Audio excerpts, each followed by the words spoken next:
Conspiracy theories are scary, and most often unbelievable, but what happens when they're more than just a theory? Over the course of history, the government has released information they might have previously hoped never to reach the surface, exposing some rather sinister secrets. After Nixon resigned from the presidency, following the Watergate scandal, Congress was looking into the theory that Richard Nixon was using the CIA to abuse his powers. One shocking thing coming from the congressional hearing was an assassination weapon we know today as the heart attack gun. Was limited to in any way. There were definite offensive uses. In fact, there were dart guns. You mentioned suicides. Well, I don't think the suicide is usually accomplished with a dart, particularly a gun that can place the dart in a human target in such a way that he doesn't even know that he's been hit. There's no question about it. It was also for offensive reasons. No question. Have you brought with you some of those devices which would have enabled the CIA to use this poison for? We have indeed. For killing people?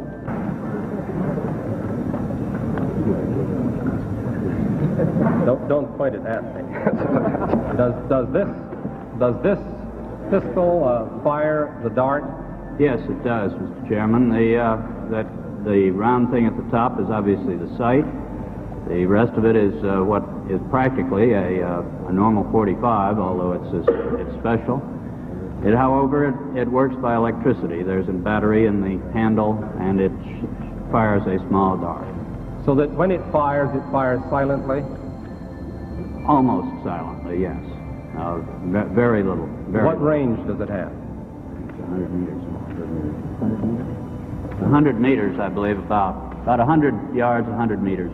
About 100 meters range. Right. And the dart itself, when it strikes the target, does the target know that he's been hit and about to die? That depends, Mr. Chairman, on the particular dart used. There are different kinds of these flechettes that were used in various weapon systems, and a special one was developed which potentially would be able to enter the target without perception. A former employee of the CIA, Mary Embry, says she was asked to help develop an ice gun. The CIA asked her to find a poison that when administered would cause a heart attack and remain untraceable. Reportedly, the weapon could pierce clothes and leave no signs except for a small red dot on the skin. The victim would only feel a small sting similar to the feeling of a mosquito bite. The weapon used was a modified Colt 1911. There are theories of use of this gun. Theories have linked usage of the heart attack gun with deaths of public figures, including Marilyn Monroe, Clay Shaw, J. Edgar Hoover, and Earlene Roberts. It's likely it's been used before, but there's no solid evidence that the gun has actually been in use, though there is proof of using a blowgun disguised as canes and umbrellas by the United Kingdom. The United States Department of Defense was looking at developing a chemical weapon that would disrupt enemy soldiers from focusing on war in 1994. The research to invent a non-lethal chemical weapon began at the Wright Laboratory in Ohio.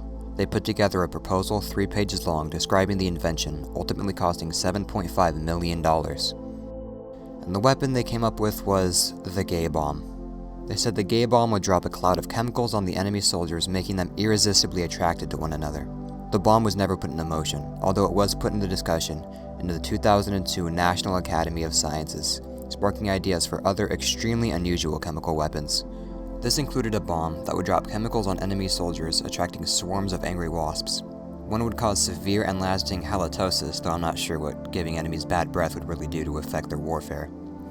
There are many other bombs brought up like the gay bomb. They were never put into fruition. The Pentagon admitted to giving the project consideration, though. The Department of Defense is committed to identifying, researching, and developing non-lethal weapons that will support our men and women in uniforms.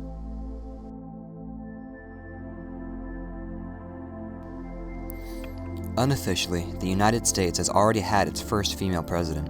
President Woodrow Wilson suffered a severe stroke, leaving Wilson partially paralyzed. His wife, Edith Wilson, couldn't stand to see the vice president take over her husband's job. Almost immediately, she started calling the shots. Her first action was establishing her stewardship, as she called it, to mislead an entire country. Medical bills were carefully released, indicating the president needed rest and would be conducting all of his business from his bedroom suite.